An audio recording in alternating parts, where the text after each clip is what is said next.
छठा अध्याय।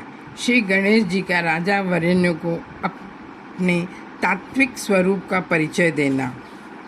श्री गणेश जी बोले, हे राजन, इस प्रकार मुझ में मन लगाकर मेरा वह तत्व जानो जिसके जानने से मुझे सर्वगत और यथार्थ जानकर मुक्त हो जाओगे। हे राजन, लोगों के ऊपर अनुग्रह की इच्छा से वह तत्व मैं तुमसे वर्णन करता हूँ जिसके जानने से दूसरे मुक्ति के साधन जानने की आवश्यकता नहीं रहती। प्रथम तो मेरी प्रकृति को जानना चाहिए, उससे ज्ञान प्राप्त होता है। इसके उपरांत मेरा ज्ञान होने से प्राणियों को विज्ञान संपत्ति की प्राप्ति होती है। पृथ्वी, अग्नि, आकाश, अहंकार, जल, चित्त, बुद्धि, वायु, रवि, चंद्र, यजमान, यह 11 प्रकार की मेरी अपरा प्रवृत्ति है। और भी वृद्ध मुनिजन ऐसा वर्णन करते हैं कि आने जाने वाली जीव तत्व को प्राप्त हुई तथा त्रिलोकी में व्याप्त भी मेरी दूसरी परा प्रकृति है। इन दोनों से ही समस्त चराचर जगत उत्पन्न होता है और इस जगत की उत्पत्ति, पालन और नाश का कर्ता मैं ही हूँ। मेरे इस तत्व को जानने के लिए निमित्त वर्णाश्रमी पुरुषों से पूर्व जन्म के कर्मों के अनुसार कोई एक यत्न करता है। उन यत्नवानों में कोई एक मेरा साक्षात करता है। मुझे अन्य और किसी को नहीं देखता, मुझ में संपूर्ण जगत को देखता है।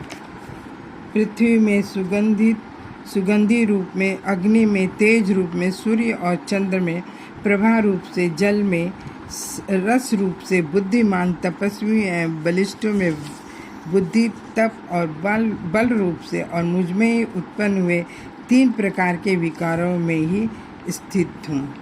माया से मोहित चित्त वाले पापी मुझे नहीं जानते। 3 प्रकार के विकार, सत्व, रज, तम वाली मेरी प्रकृति त्रिलोकी को मोहित करती रहती है।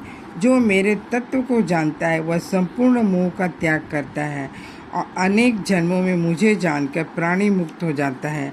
जो अनेक प्रकार के देवताओं का भजन करते हैं वे उन्हीं को प्राप्त होते हैं।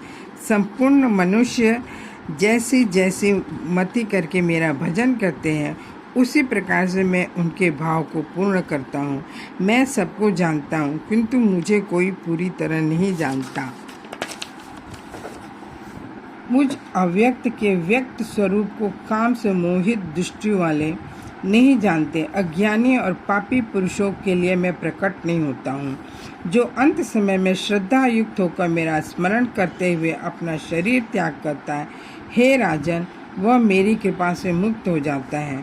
भक्ति पूर्वक जिस जिस देवता को स्मरण करता हुआ प्राणी अपने कलेवर का त्याग करता है, हे राजन, उनकी भक्ति करने से उन्हीं के लोक को प्राप्त होता है। इस कारण हे राजन, रात दिन मेरे अनेक रूप स्मरण करने योग्य हैं। उन सब में मैं ही उसी प्रकार प्राप्त होता है जैसे नदियों का जल सागर में ही जाता है। ब्रह्मा, विष्णु, शिव, इंद्रादि लोकों को प्राप्त होकर वह फिर संसार में जन्म लेता है, किंतु जो असंदिग्ध होकर मुझको प्राप्त होता है उसका फिर जन्म नहीं होता। हे राजन, जो अनन्य शरण होकर भक्ति से मेरा भजन करता है, मैं सदा उसके योग, क्षेम, मंगल का विधान करता हूँ। हे राजन, मनुष्यों के कृष्ण और शुक्ल पक्ष के भेद से अनेक गतियाँ हैं।